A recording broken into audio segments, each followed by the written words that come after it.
Hello बच्चों, आज हम लोग का एक्टिविटी है कौन सा? हम लोग डिटरमिन करेंगे बॉइलिंग पॉइंट ऑफ वाटर। तो इसके लिए हमने ये एक्टिविटी के लिए सामान लगा रखा है। ये हमारा स्टैंड है, फिशर क्लैंप में हमने लटकाया हुआ है। ये थर्मामीटर का देखिए धागे से लटकाया हुआ है मैंने ये थर्मामीटर। ये इसका टिप है, इसमें मरकरी भरा हुआ है। तो आपको पता ही है थर्मामीटर का स्ट्रक्चर। यहाँ से होकर के हम ये स्केल है, इसमें इसकी रीडिंग देखेंगे, ठीक है ना। इसको पानी भर के रखा हुआ है, इसमें लटकाएंगे। ये हमारा पुलिसमैन रॉड स्टाइरर है, पता है आपको। और ये हमारे पास बर्नर है, इसकी सहायता से हम इसको गर्म करेंगे, ठीक है। तो इसको अरेंज करते हैं। लगा करके अरेंज करते समय क्या सावधानियां रखनी है ये भी देखिए। हमने इसको एक धागे से लटका दिया। अब लटकाते समय ये ध्यान में रखना होगा कि ये बीच में रहे, लिक्विड की सरफेस मतलब लिक्विड में डूबा रहे। इसका जो नॉब है, जो दिख रहा है आपको, ये वाला नॉब है जो मरकरी जिसमें भरी हुई है बल्ब, ये बल्ब लिक्विड में डूबा रहना चाहिए मरकरी का। बल्ब लिक्विड में डूबा होना चाहिए। अब हम इसको गर्म करने के लिए रख देते हैं। कांस्टेंट स्टायरिंग करते रहेंगे। होगा क्या, जैसे हम इसको हीट देंगे धीरे धीरे इसका टेम्परेचर बढ़ने लगेगा और ये बढ़ता जाएगा। तब कब तक बढ़ता जाएगा? जब 100 पे पहुंच जाएगा, फिर आप इसको कितना भी हीट देते रहना, फिर इसका टेम्परेचर नहीं बढ़ेगा, कांस्टेंट हो जाएगा। वो टेम्परेचर जब ये 100 पर पहुंच करके कांस्टेंट हो जाएगा तो हम इसको कहते हैं, इसको लेटेंट हीट ऑफ वेपोराइजेशन। जो टेम्परेचर तो हम दे रहे हैं बट टेम्परेचर बढ़ नहीं रहा, हीट दी जा रही है but temperature does not increase. तो कारण क्या है उसका कारण ये है कि वो हीट खर्च हो रही है। पानी के जो मॉलिक्यूल हैं, लिक्विड मॉलिक्यूल्स हैं, उनकी एनर्जी को तोड़ करके, उनके बॉन्ड्स को तोड़ करके गैस में कन्वर्ट होने में खर्च हो रही है। सो ये वाली जो हीट है ये टेम्परेचर नहीं बढ़ाती है। हीट दी जा रही है but temperature does not increase, क्योंकि हीट खर्च कहाँ हो रही है? हीट तो खर्च होती जा रही है मॉलिक्यूल्स के बीच के फोर्स ऑफ अट्रैक्शन को तोड़ करके और गैस में कन्वर्ट करने में हो रही है। इस हीट को हम क्या कहते हैं? लेटेंट हीट ऑफ वेपोराइजेशन कहते हैं। अगर हमारा यहाँ पे पानी 1 किलोग्राम होता और उस समय जो भी हीट रिक्वायर्ड होती है 1 किलोग्राम पानी को गैस में कन्वर्ट करने के लिए एट इट्स बॉइलिंग टेम्परेचर, उस हीट को जो भी हीट चाहिए 1 किलोग्राम पानी को वेपर्स में कन्वर्ट करने के लिए, that heat is called as the latent heat of vaporisation. So अभी आप देखिए आपके सामने रखा हुआ है, 100 तक पहुँचते पहुँचते ये हो जाएगा, कांस्टेंट हो जाएगा, 100 से ऊपर नहीं जाएगा इसका टेम्परेचर। तो देखते हैं अभी क्या हो रहा है, ठीक। तो तब तक हम लोग यहाँ डिस्कस कर लेते हैं। क्या मैंने डिस्कस किया था? Latent heat of vaporization. हाँ, तो लेटेंट हीट ऑफ वेपोराइजेशन क्या है? Is the heat required to convert 1 kilogram of water into gas या into water vapors at its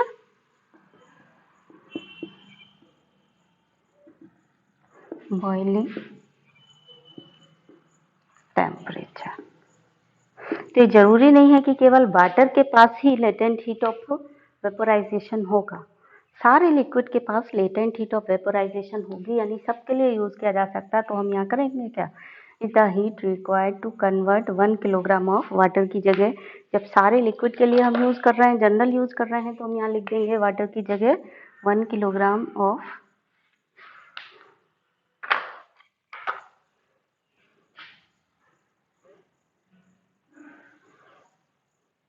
1 kilogram of liquid into vapours, ठीक है। जब जनरल लिख रहे हैं, वाटर के केस में लिख रहे हैं तो हम लिखेंगे heat required to convert 1 kilogram of water into water vapour at its boiling temperature. लेकिन जब हम जनरल लिख रहे हैं तो हम लिखेंगे heat required to convert 1 kilogram of liquid into its vapour at its boiling temperature.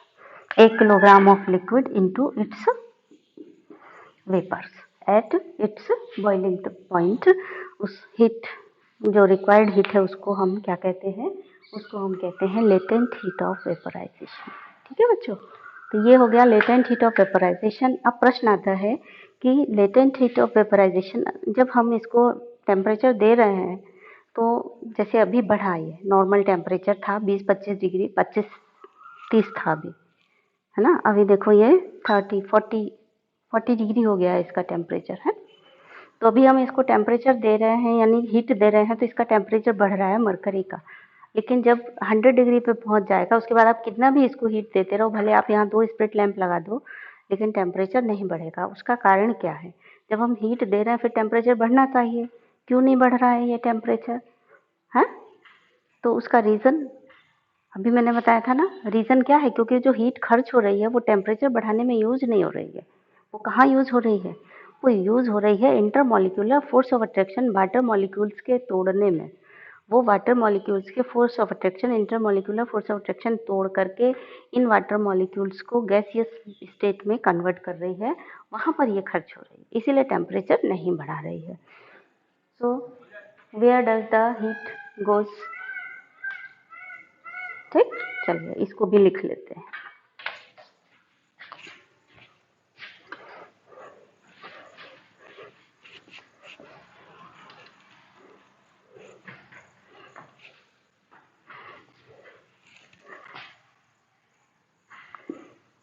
Why the temperature is not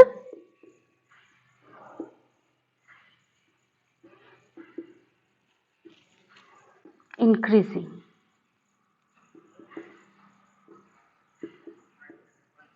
In this activity, after 100 degree centigrade, 100 degree centigrade के बाद टेम्परेचर आप कितना भी हीट देते रहेंगे बढ़ता नहीं है, बढ़ेगा नहीं। बिकॉज, क्यों बढ़ेगा नहीं? Because the heat given is used to break the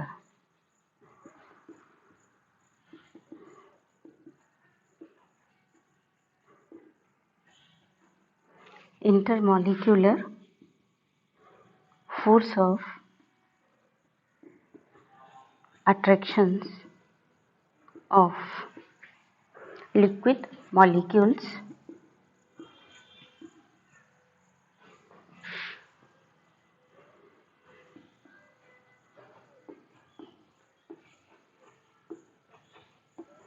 to convert into gases। ये लिक्विड मॉलिक्यूल को गैसेस मॉलिक्यूल में कन्वर्ट करने में खर्च हो रही है हीट, फोर्स ऑफ अट्रैक्शन को तोड़ने में खर्च हो रही है। एक्चुअल में फोर्स ऑफ अट्रैक्शन ही टूट पा रहा है इससे, इसीलिए टेम्परेचर नहीं बढ़ रहा है। अभी इवेपोरेशन यानी बॉइलिंग पॉइंट तक ये नहीं पहुंचा है, तो देखिए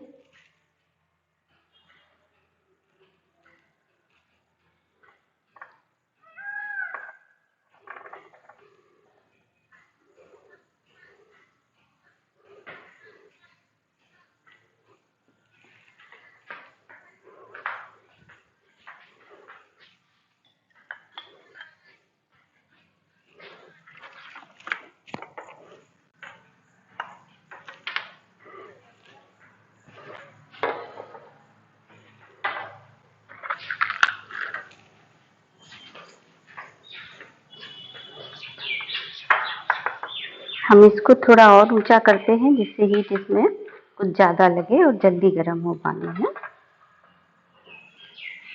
ठीक है, तो बच्चों आज आप एक एक्टिविटी और करेंगे। ये एक्टिविटी के लिए भी है कि to determine boiling point of water.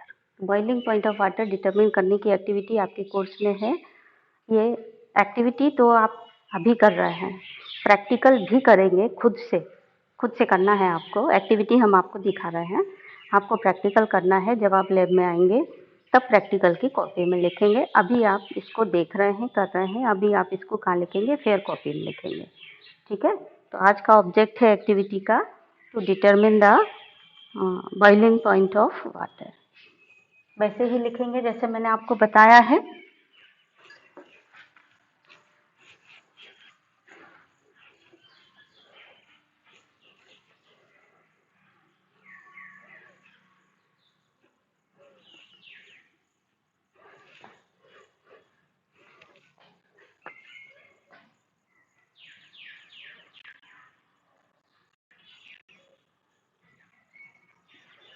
आज का एम क्या है? To determine the boiling point of water. तो एम ये हो गया। अब रिक्वायरमेंट क्या है?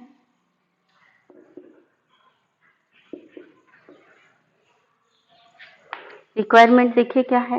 एक आयरन स्टैंड है, एक क्लैंप है जिसमें आपने इसको लटकाया हुआ है, एक ये क्या है, थर्मामीटर, एक प्लेसमेंट रॉड, स्टायरिंग करेंगे जिससे कांस्टेंट यूनिफॉर्म हीट लगे, और एक beaker, wire goes, tripod stand, और ये बर्नर।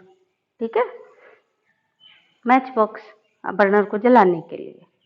इतनी रिक्वायरमेंट हो गई। तो रिक्वायरमेंट हो गई, आप प्रोसीजर क्या लिखेंगे? तो 1 2 3 4 उसमें लिखेंगे कि थर्मामीटर को क्या करिए आपने। सबसे पहले क्या किया आपने? ट्राइपॉड स्टैंड लिया। तो ट्राइपॉड स्टैंड के ऊपर इस तरह से एपरेटस जो है गिवन डायग्राम बनाएंगे ना, डायग्राम की तरह हमने इसको अरेंज किया एपरेटस को। फिर क्या किया? बीकर में 100 ml पानी भरा। मैंने तो 100 ml से ज़्यादा भर रखा है बेटा, मेरे बीकर में 250, ये कितना पानी है? 150 ml पानी है। ठीक है, तो बीकर में आप 100 ml ले लीजिए, 100 ml से कर लीजिए एक्टिविटी को। 100 ml पानी भरा, 150 ml पानी भरा, जितना भी भरा, बीकर में इतना पानी भरा। इसके बाद हमने इसको एपरेटस में थर्मामीटर को बीकर में लटका दिया। लटकाते समय क्या सावधानियां रखी है? The bulb of thermometer would be dipped in water. ठीक है, बल्ब डिप होना चाहिए, ऐसा भी नहीं होना चाहिए कि वो नीचे चला गया एकदम सरफेस तली में, बिल्कुल बॉटम में चला गया, ऐसा भी नहीं होना चाहिए। और यूनिफॉर्म हीट मिलनी चाहिए, इसीलिए हम इसको कॉन्स्टेंटली स्टायर करेंगे। ठीक है, और क्या प्रिकॉशन हो गई? ये सारी प्रिकॉशन में भी आ गया। एक तो बल्ब डूबा होना चाहिए पानी में, दूसरा कॉन्स्टेंट स्टायरिंग करते रहेंगे जिससे यूनिफॉर्म हीट मिले। तीसरा प्रिकॉशन क्या हो गया? वायर गोज के ऊपर गर्म करेंगे जिससे यूनिफॉर्म हीट मिले, डायरेक्ट हीटिंग नहीं करेंगे बीकर को रख करके। ठीक है, एंड सी टेम्परेचर केयरफुली। तो टेम्परेचर हम अभी देख रहे हैं तो ये 60 डिग्री पर पहुंचा है, अभी 40 पहुंचने में इसको टाइम लगेगा। ठीक है, तो इसको गर्म होने देते हैं। तो प्रोसीजर इसका लिख लेंगे ना, एम लिख लिया, रिक्वायरमेंट लिख लिया, देन प्रोसीजर क्या हुआ? Arrange the apparatus like the diagram, पहला पॉइंट हो गया। दूसरा पॉइंट क्या हुआ? Take 150 ml water in the beaker. 150 ml water लिया बीकर में, फिर arrange thermometer like the diagram and heat constantly. 111 point हो गया, ऐसे करके लिखते चले आएंगे। देन ऑब्जर्वेशन क्या हुआ? द टेम्परेचर इंक्रीज फ्रॉम, जब मैंने इसमें लटकाया था तो ये 30 डिग्री के लगभग था, 30 to 35। ठीक है, तो टेम्परेचर इंक्रीज फ्रॉम 35 to 100, ये ऑब्जर्वेशन होगा कि टेम्परेचर आपका 35 से 100 तक तो बढ़ा, लेकिन after 100 it does not increase, even heat is given to water. 100 के बाद टेम्परेचर नहीं बढ़ा, भले हीट पानी को दी गई है। ठीक है, तो इसका ध्यान रखेंगे।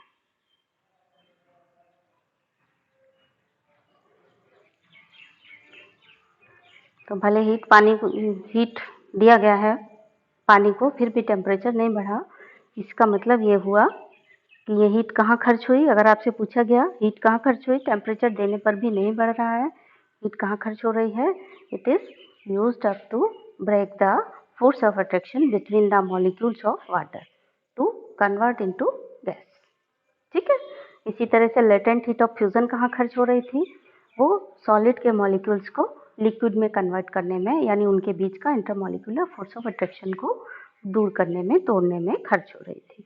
ये थोड़ा स्पीडी हो जाए तो हम इसमें एक स्पिरिट लैंप और बढ़ा करके देखते हैं, थोड़ा जल्दी हो जाएगा। इसका शायद खत्म हो रहा है स्पिरिट, तो हम ये वाला स्पिरिट लैंप लगाएंगे, थोड़ा जल्दी हीटिंग होगा इसका।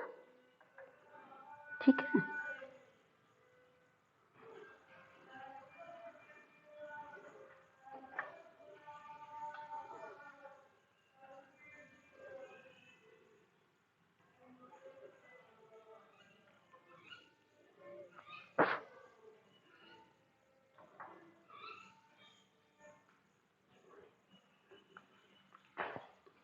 देखिए यहाँ से बबल्स उठ करके ऊपर जाना चालू हो गए हैं धीरे धीरे, और ये टेम्परेचर बढ़ करके कितना पे आ गया है,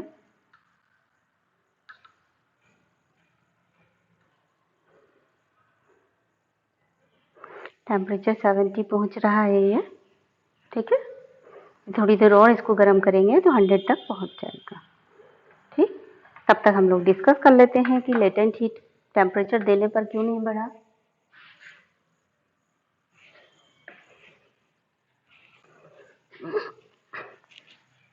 अच्छा, ये एक्टिविटी में एम रिक्वायरमेंट के बाद ऑब्जर्वेशन लिख देंगे, इन्फरेंस लिख देंगे, हो गया। ठीक है, तो why temperature does not increase on giving the heat after 100 degree.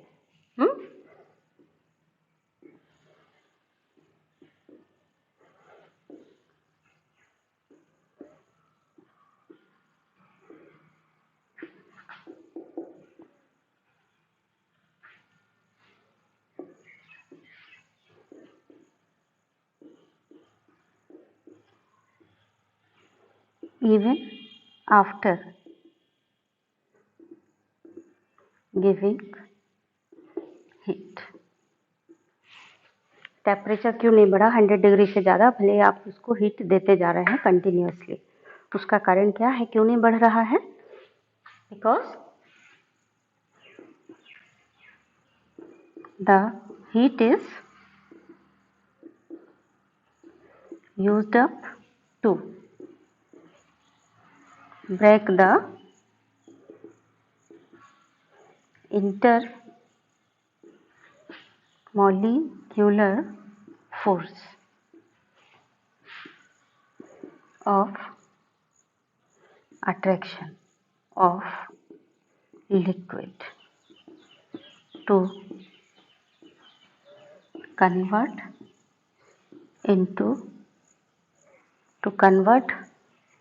liquid into vapours, इसलिए टेम्परेचर नहीं बढ़ रहा है। ठीक है, यहीं पर दूसरा क्वेश्चन भी हो सकता है कि जो लेटेंट हीट में आपने पढ़ा था कि वहाँ भी टेम्परेचर नहीं बढ़ता है, 0 डिग्री सेंटीग्रेड से ज़्यादा नहीं जाता है जब तक कि पूरी बर्फ़ नहीं पिघल जाती है। ठीक है, ये देखिए बॉईल होने लगा और ये टेम्परेचर हमारा देखिए, हाँ 100 पहुँच गया है, ये बॉईल भी होने लगा है।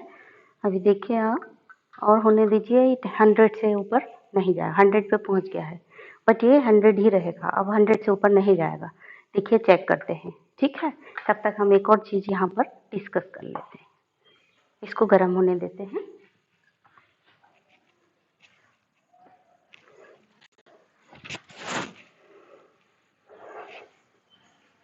आइस के केस में क्या हुआ था,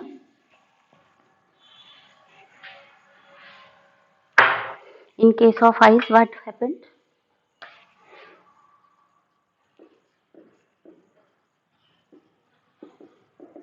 In case of ice, why temperature does not increase after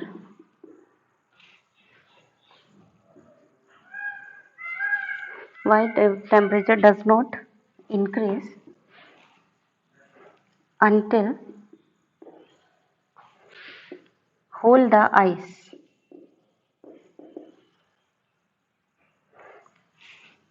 in case of ice, why temperature does not increase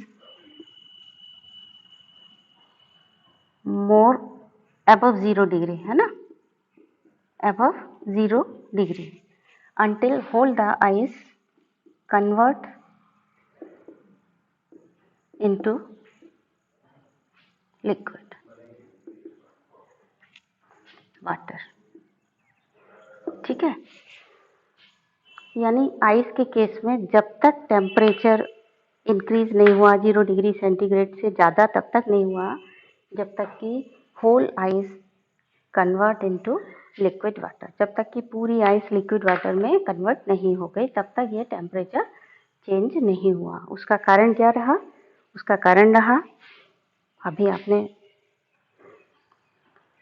ice वाली एक्टिविटी में देखा ना, उसका कारण क्या था? क्योंकि वहाँ पर जो हीट खर्च हो रही थी वो खर्च हो रही थी सॉलिड के मॉलिक्यूल्स को तोड़ करके लिक्विड में कन्वर्ट करने के लिए, है ना। The heat is used up to break the